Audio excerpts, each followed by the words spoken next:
ರಾಜ್ಯ ಸರ್ಕಾರ ಸಾರ್ವಜನಿಕ ಆಸ್ಪತ್ರೆಗಳಲ್ಲಿ ಬಿಪಿಎಲ್ ಕಾರ್ಡ್ದಾರರಿಗೆ ಉಚಿತವಾಗಿ ವಿವಿಧ ಸೌಲಭ್ಯಗಳನ್ನು ನೀಡುತ್ತಿದೆ ಎಂದು ಹೇಳಿದೆ.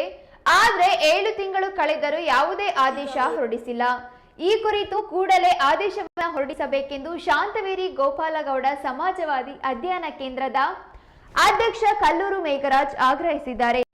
ಸಿದ್ದರಾಮಯ್ಯನವರ ಸರ್ಕಾರ ಬಿಪಿಎಲ್ ಕುಟುಂಬಗಳಿಗೆ ರಾಜ್ಯದ ಎಲ್ಲ ಸಾರ್ವಜನಿಕರ ಆಸ್ಪತ್ರೆಗಳಲ್ಲಿ CT scan, MRI scan, ultrasound ಹಾಗೂ ಅಂಗಾಂಗ ಕಸಿ ಸೌಲಭ್ಯಗಳನ್ನು ಉಚಿತವಾಗಿ ಒದಗಿಸುವುದಾಗಿ 2025ರ ಜನವರಿ ತಿಂಗಳಲ್ಲಿ ಹೇಳಿತ್ತು.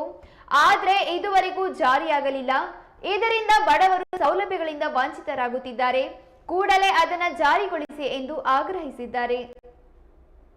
ಸಿದ್ದರಾಮಯ್ಯ ಸರ್ಕಾರ ಬಡವರ ಪರವಾಗಿ ಕಣ್ಬಿಟ್ಟಿದೆ, ಮಾಯದ ಕಲ್ಲು ಇಳಿಸಿದೆ ಅನ್ನುವ ಒಂದು ಭ್ರಮೆಯಲ್ಲಿ ನಾವಿದ್ವಿ. ಈಗಾಗಲೇ ಕಳೆದ 7 ತಿಂಗಳಾದರೂ ರಾಜ್ಯ ಸರ್ಕಾರ ಇದುವರೆಗೂ ಈ ಸಂಬಂಧ ಬಿ ಪಿ ಎಲ್ ಕಾರ್ಡ್ ಇರ್ತಕ್ಕಂಥವರಿಗೆ ಸರ್ಕಾರಿ ಆಸ್ಪತ್ರೆಗಳಲ್ಲಿ MRI, CT ಸ್ಕ್ಯಾನಿಂಗ್ ಮುಂತಾದ ಸೌಲಭ್ಯಗಳನ್ನು ಫ್ರೀಯಾಗಿ ಮಾಡ್ತಕ್ಕಂಥ ಸಂಬಂಧವಾಗಿ ತೀರ್ಮಾನ ಆಗಿದ್ದರೆ ಏನಾಗಿತ್ತು, ಅದರ ಬಗ್ಗೆ ಸರ್ಕಾರಿ ಆದೇಶವನ್ನು ಹೊರಡಿಸ್ತಾರೆ ಅಂಥೇಳಿ ಬಹಳ ಕುತೂಹಲದಿಂದ ಕಾಯ್ತಾ ಇದ್ವಿ. ಆದರೆ ಅವರು ಇದ್ರ ಜೊತೆಯಲ್ಲಿ ಅಂಗಾಂಗ ಕಸಿ ಸೌಲಭ್ಯವನ್ನು ಉಚಿತವಾಗಿ ಸಹ ಒದಗಿಸ್ತೀವಿ ಅಂತ ಹೇಳ್ಬಿಟ್ಟು ಅದೇ ಕ್ಯಾಬಿನೆಟ್ ತೀರ್ಮಾನ ಆಗಿತ್ತು.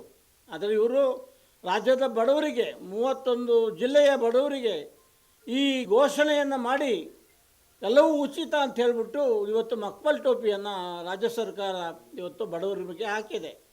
ಆದ್ದರಿಂದ ಈ ಧೋರಣೆಯನ್ನು ನಾವು ಖಂಡಿಸ್ತೀವಿ.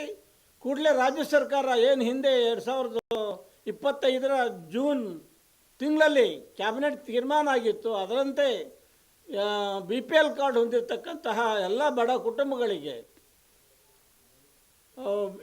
MRI, BPI, CT ಸ್ಕ್ಯಾನ್ ಮತ್ತು ಅಲ್ಟ್ರಾಸೌಂಡ್ ಮುಂತಾದಂಥ ಸೌಲಭ್ಯಗಳನ್ನು ಉಚಿತವಾಗಿ ಕೊಡಬೇಕು ಅಂತ ಒತ್ತಾಯವನ್ನು ನಾವು ಈ ಸಂದರ್ಭದಲ್ಲಿ ಮಾಡ್ತಾಯಿದ್ದೇವೆ. ಜೊತೆಯಲ್ಲಿ ಅಂಗಾಂಗ ಕಸಿ ಸೌಲಭ್ಯವನ್ನು ಅದು ಕ್ಯಾನ್ಸರ್ ಮುಂತಾದಂಥ ಹೃದಯ ಸಂಬಂಧಿ ರೋಗ ಮುಂತಾದ ಸಂಬಂಧವಾದಂಥ ಉಚಿತವಾಗಿ ಕಸಿ ಸೌಲಭ್ಯವನ್ನು ಆಪರೇಷನನ್ನು ಒದಗಿಸ್ತೀವಿ ಅನ್ನೋ ಒಂದು ಘೋಷಣೆಯನ್ನು ಮಾಡಿದರು. ಅದನ್ನೂ ಸಹ ಇವರು ರಾಜ್ಯ ಸರ್ಕಾರ ಈಡೇರಿಸಿಲ್ಲ. ಆದ್ದರಿಂದ ರಾಜ್ಯ ಸರ್ಕಾರವನ್ನು ತಮ್ಮ ಮೂಲಕ ನಾವು ಒತ್ತಾಯ ಮಾಡ್ತಾಯಿದ್ದೀವಿ. ಏನು ಅಂದರೆ ಕೂಡಲೇ ತಮ್ಮ ಮಾತಿಗೆ ಬದ್ಧರಾಗಿ ಕಳೆದ ಜನವರಿಯಲ್ಲಿ ಏನು ತೀರ್ಮಾನ ಆಗಿತ್ತು, ಕ್ಯಾಬಿನೆಟ್ ತೀರ್ಮಾನ ಅಂದರೆ ಅದು ಹುಡುಗಾಟಿಗೆ ತೀರ್ಮಾನ ಅಲ್ಲ. ಆದ್ದರಿಂದ ನೀವು ಈ ಸಂಬಂಧ ಆದೇಶವನ್ನು ಹೊರಡಿಸಿ